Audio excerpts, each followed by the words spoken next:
Come on through, Cookie. I want to put my soapbox. That's basically it.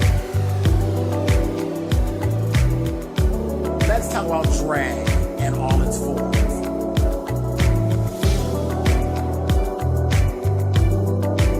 What, Cookie?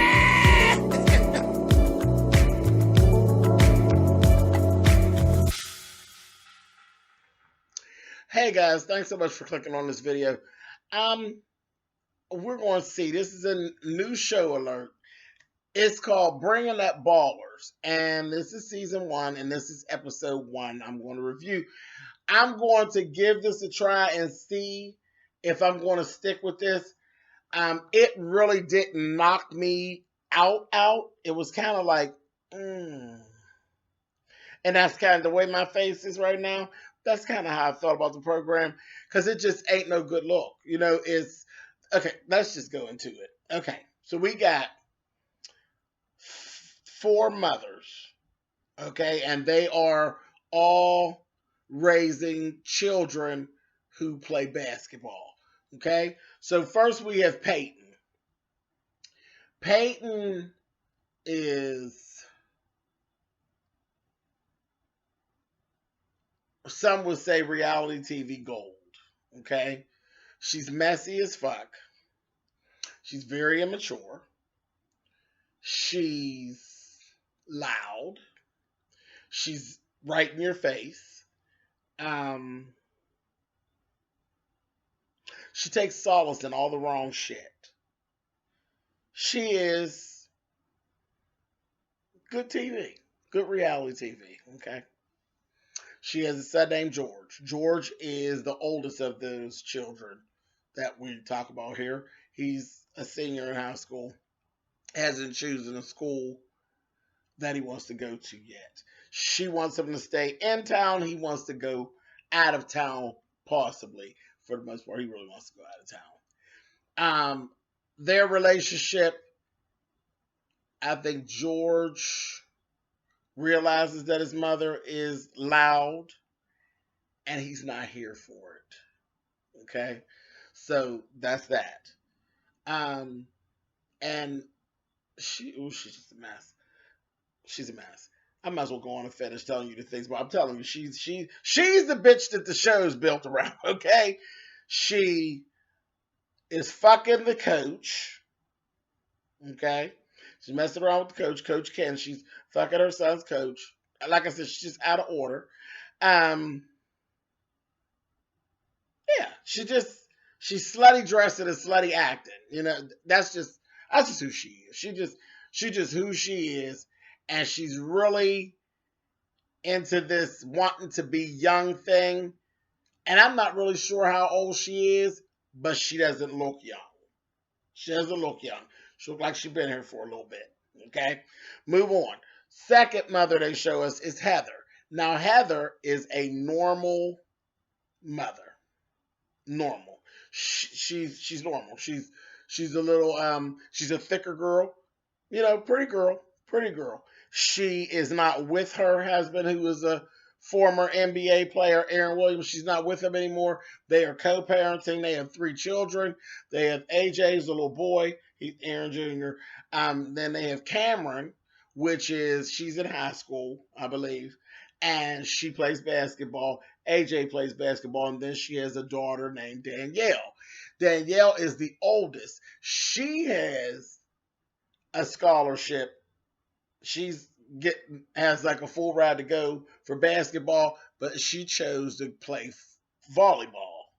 So her dad is kind of disappointed because he really wants her to play basketball or do both, but she has a consummate love for volleyball, period. Like, she's all in. She wants to be a volleyball player. So the whole thing we found out about them, their storyline basically is the situation with the dad, the mom, that situation with dad. He kind of pick.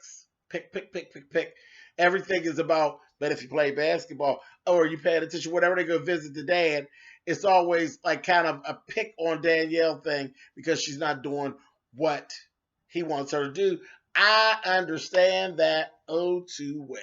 No matter what you do, your parent had a different vision of what you were supposed to be doing, and no matter what you say or what you do, they still want to give you all that. Well, at 45 years old, my mother's still doing it, and it doesn't mean anything today like it didn't mean then. What she wants to do with her dad is give him the get the fuck on, because it just is what it is.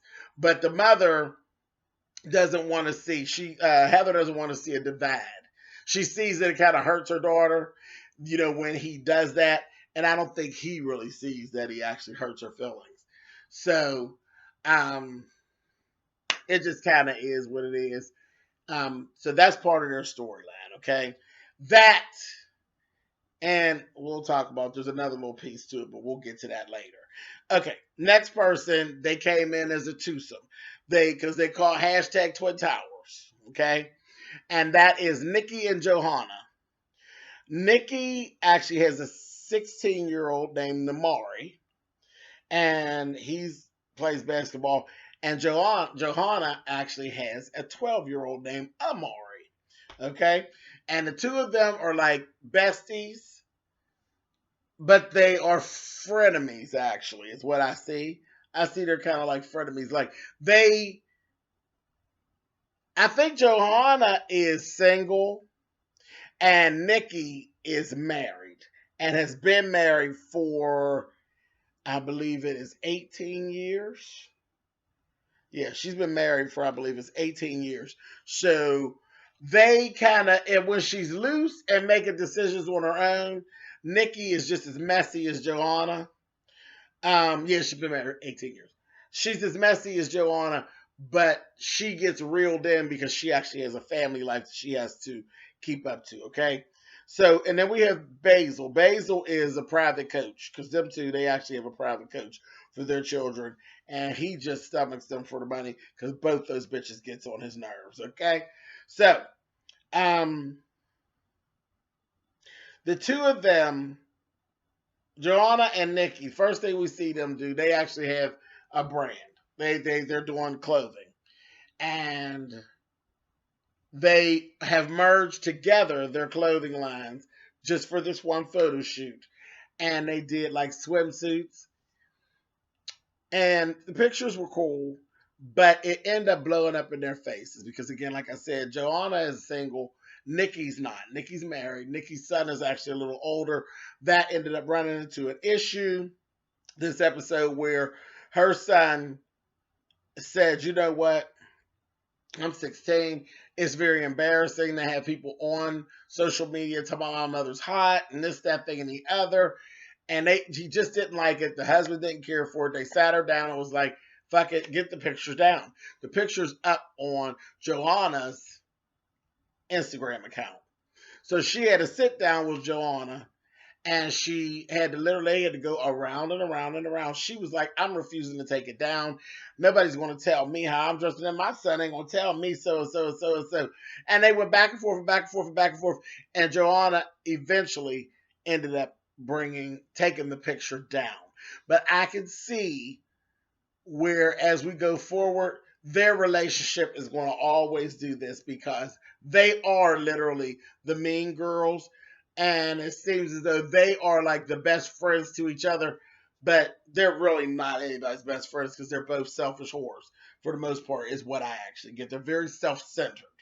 So that's kind of what I get from them, those two. Okay, so Peyton. Let's go back to Peyton. Peyton is a bit much. They showed a basketball game, and there was a recruiter there, a few recruiters there from other colleges and things. And Peyton's behavior with her son, she is just extra. She's extra loud. She's very. Her negativity was terrible as far as during that game, and the way she talked to him, whenever he made mistakes, she's like yelling at him and all this kind of stuff, and it just was bad. And then they were doing really good at first, and then they did end up losing the game. And this is where I tell you, George is interesting. Remember, he's in the 12th grade, so he's just about grown. And I think at times really sick of her bullshit. And he's not really aware that she's fucking the coach either. because he has a pretty good relationship with the coach. But I don't know if that's going to stay once he found out that he's sticking it in his mother sideways, honey. But anyway, um, he told her because she said, "Yeah, there was like 9 points is what y'all lost by. And there was 9 plays that you messed up, this, that, and the other." And I'm like, damn, he's not playing the game all by himself. He's part of a team. You know what I mean? She gave him the whole, like, that the whole loss of the game was his fault. This, that, and the other. And eventually she came back and she apologized to him. Okay? And when she did, he basically, he let her know. He said, you know what? I thought I did a good job. I showcased my skills. It was what it was. We just happened to have lost the game. And he told her this, though. When you figure out that it's me on the court and you in the stands, the better off you'll be. I said, oh! I said, bitch, he got you. He got her so motherfucking together. Split, lickety split. Got her ass together. Didn't disrespect her, really. His tone was a little rough. But he is 12th grade and he's probably sick of that bitch. I can imagine that he's sick of that bitch, but he got her so to fucking gather. You hear me? I said, oh, girl, that's your cue to sit the fuck all the way down in the fuck section. Anyway, so then the last thing, here we go. So there was always some drama with the reality show shit. So the ladies all had gotten together to go out for dinner. And this was the first time, everybody else knew each other. This is the first time that they met Heather. Heather's friends with Nikki. They were both basketball wives. And she brought Heather into the group. This was the very first time that Peyton and Heather met each other. Heather was actually talking about the situation between her daughter and her husband and how her ex-husband was, being so down on the daughter. And the next thing you know, as they're having dinner, Peyton says, girl, trust me, he ain't upset about Danielle and all that. And she's kind of laughing like, well, girl, you said that like you know him or something. We just met like 20 minutes ago. And she's like just kind of sitting there. And they kept talking. And then she made another comment, like she says, well, you're talking like you know my ex-husband or whatever. And she said, because I do.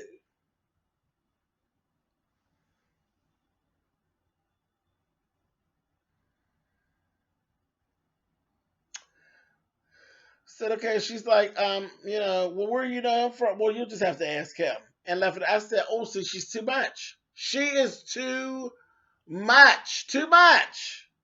Team too much.